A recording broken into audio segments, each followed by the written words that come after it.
If you were asked to promote any other culture here besides your own, which one would you choose and why?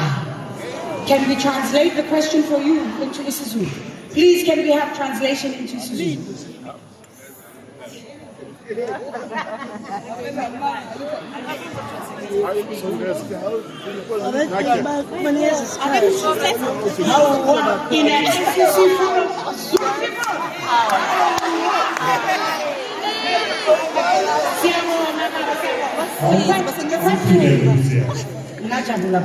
The question is, if you were asked to promote any other culture here besides your own beautiful culture, which one would you choose and why?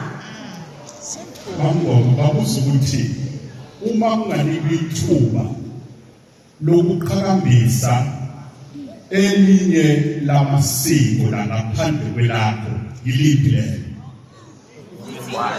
futhi ngoba siyabonga.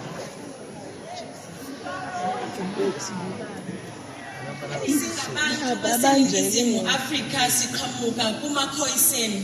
Ibona abantu bokuqala abafika lapha eAfrika. Sila sihlukahlukene ngezizwe zethu kungenxa yabo.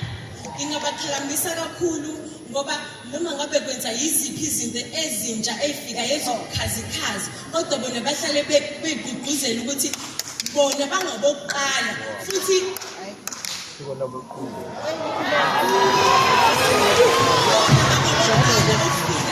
yibona abantu bokuqala abasifundisa ukuzingela, yibona abantu bokuqala abafika nokuthi kumele kwenziwe ikhumba sikwazi ukuthi